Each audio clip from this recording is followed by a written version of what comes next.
En estos días todos hemos visto las imágenes de lo que sucedió en Washington en el asalto al Capitolio y las noticias se han centrado en la política norteamericana y el fenómeno Trump.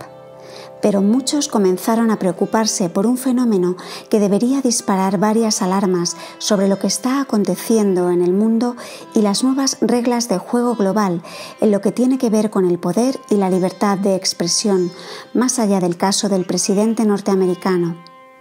Recientemente, Twitter y Facebook han suspendido las cuentas personales del presidente de Estados Unidos, Donald Trump, a pocos días del cambio de mando. Al tratarse de una figura pública cuestionada, detestada por millones de personas, no parece incomodar que se le silencie, y más todavía si es por razones de seguridad nacional. Pero ¿y si no fuera Trump? ¿Y si los directivos de las grandes empresas que monopolizan la comunicación global a través de redes sociales deciden censurar a alguien con criterios propios? Pueden hacerlo, pero ¿la red es solamente un servicio privado del que se puede prescindir tan fácilmente? Este es un problema sumamente complejo. No es la primera vez que Twitter, Facebook o YouTube censuran contenido que consideran inapropiado, aunque eso sea en realidad callar la voz contraria a lo que ellos consideran lo que debe saberse. No nos referimos a noticias falsas, que sí deberían supervisarse y controlarse mucho más, sino a la opinión de personas que con fundamentos y con respeto presentan argumentos que pueden no gustar, pero que tienen derecho de expresar.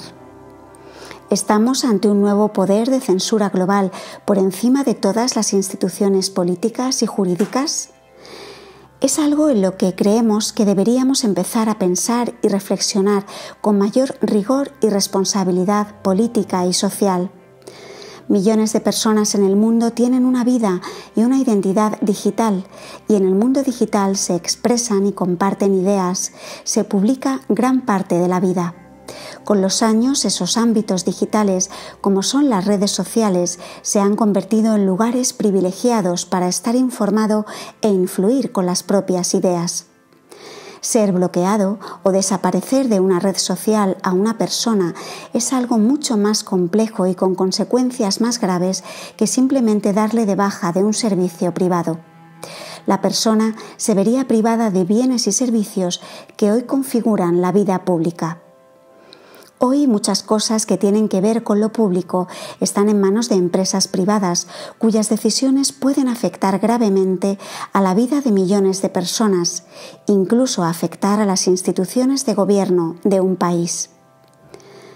A propósito del tema, citamos una reflexión del sacerdote uruguayo José Luis Gulpio, que hace pocos días escribió esto. Los CEO de esas empresas en sus paraísos digitales han decretado la muerte del infractor. Han aniquilado con un clic la identidad digital del díscolo usuario. Podemos decir que esta acción fue razonable en el contexto de las muertes generadas por la invasión al Capitolio, pues el comportamiento de Trump era impredecible. También podemos decir que estas empresas tienen sus propias reglas y quien no las cumple queda fuera. Pero la realidad es más compleja. ¿Dónde está el límite cuando lo que gestiona una empresa privada afecta la vida digital de una persona?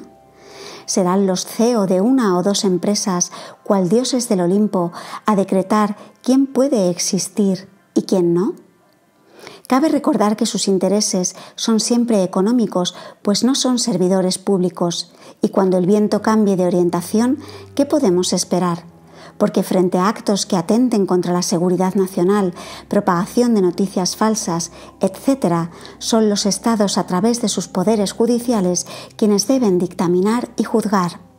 Es peligroso que sean los privados quienes se atribuyan estas prerrogativas, pues ni los dueños de estas empresas ni nadie puede estar por encima de los órganos de justicia.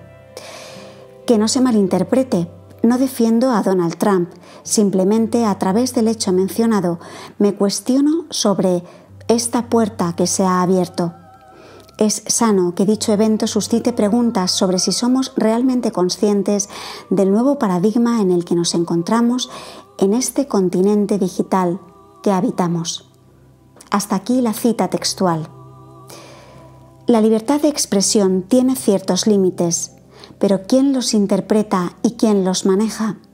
¿Queremos como sociedad darle la autoridad a empresas multinacionales gigantescas a decidir qué podemos decir y qué no? Originalmente estas empresas no se metían con los contenidos, pero a medida que ha ido pasando el tiempo, sus plataformas han monopolizado el espacio privilegiado donde nos expresamos y se han transformado en centros de poder global, o por lo menos así es en el mundo occidental.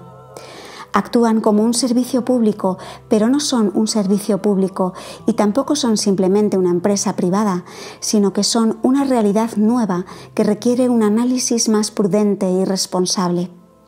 En estos días también se ha comunicado que WhatsApp cambiará sus políticas de privacidad y que las compartirá con Facebook, ya que las diferentes plataformas comienzan a estar en las mismas manos: Facebook, Instagram y WhatsApp, por ejemplo.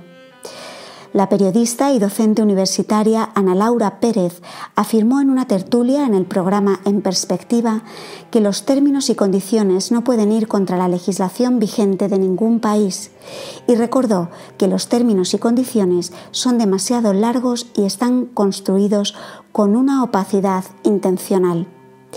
Lo cierto es que no tenemos muchas opciones porque el derecho a no tener ciertas redes no es algo que podamos elegir todos fácilmente, porque para muchos de nosotros no usar esas plataformas implica no enterarnos de temas que son relevantes para nosotros.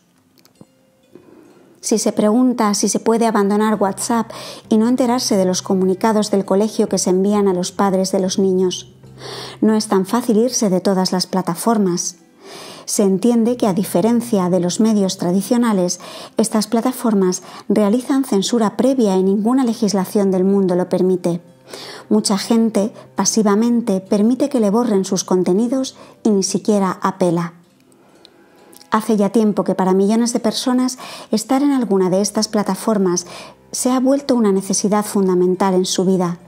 Y para poder ser usuarios van cediendo derechos e información personal para no quedar fuera. Vamos perdiendo libertades con la ilusión de que podemos acceder a nuevas posibilidades de comunicación, como si para ser ilusoriamente más libres tenemos que ir renunciando a libertades fundamentales. Y lo hacemos pasivamente y con cierta naturalidad. Solo nos dirán que aceptamos las reglas del juego libremente. Pero ¿hacia dónde nos encaminamos en la defensa de los derechos humanos en el mundo digital? ¿No deberíamos urgentemente buscar formas de control internacional de ejercicios de poder que vulneran los derechos de las personas sin que ellos se quejen? ¿Cómo se controlan los abusos de estos nuevos ámbitos de poder que parecen estar por encima de todas las leyes nacionales e internacionales? ¿Analizamos en profundidad cuánto cambiarán la vida pública las plataformas digitales? ¿Quiénes deciden lo que puede ser público y lo que no tiene permiso de publicación? ¿Bajo qué criterios alguien puede ser eliminado de las redes sociales y quién lo decide?